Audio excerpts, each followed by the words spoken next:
Hyderabad YS Jagan పర్యటనలో కొంతమంది YCP కార్యకర్తలు అత్యుత్సాహంతో రఫా రఫా అంటూ ఫ్లెక్సీలు పట్టుకున్నారు.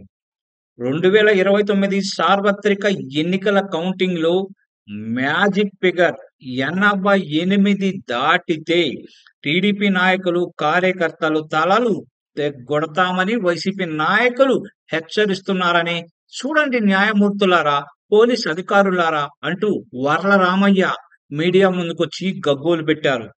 కానీ తాము మాత్రం మారేది లేదు. ఇట్లే పరిపాలన సాగిస్తామని ఆయన చెప్పకనే చెప్పారు. రఫా రఫా అని రెచ్చగొట్టే ఫ్లెక్సీలు ఎవరు పట్టుకున్నా తప్పే. విద్వేషపూరిత కామెంట్స్ ఏ రాజకీయ పార్టీ నాయకులు మాట్లాడినా నేరమే.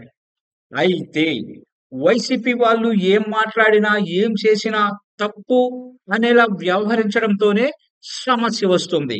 రఫా రఫా అని వైసీపీ కార్యకర్త ఫ్లెక్సీ పట్టుకున్నాడని లబలబా కొట్టుకుంటున్న టీడీపీ నాయకులు ఇదే సమయంలో అనుకూల టీవీ ఛానల్ స్టూడియోలో కూర్చొని యజమాని కాదు, జగన్‌ను ఎన్‌కౌంటర్ చేయాలనడంపై మాత్రం ఏమాత్రం నోరు మెదపరు. జగన్‌పై విద్వేషాన్ని, ఆయన చావును కోరుకునే మాటలకు కౌంటర్‌గా రఫా రఫా నినాదాలని చూడాల్సి ఉంటుంది. రఫా రఫా లాంటి దుందుడుకు నినాదాలని టీడీపీ కూడా అర్థం చేసుకోవాలిప్పుడు. వైసీపీలో తీవ్రమైన కసి, పట్టుదలకు రఫా రఫా నినాదాలు నిదర్శనం. అయితే పౌర సమాజం ఇలాంటివి కోరుకోవడం లేదన్నది వాస్తవం.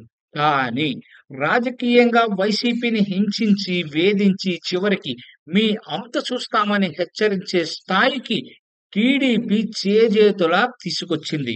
రాజు కంటే మొండివాడు బలవంతుడని పెద్దలు ఊరికే చెప్పలేదు. కూటమి అధికారంలోకి వచ్చినప్పటి నుంచి హామీల అమలు కంటే రాజకీయ ప్రత్యర్థుల్ని భయపెట్టడానికే ప్రాధాన్యం ఇచ్చింది.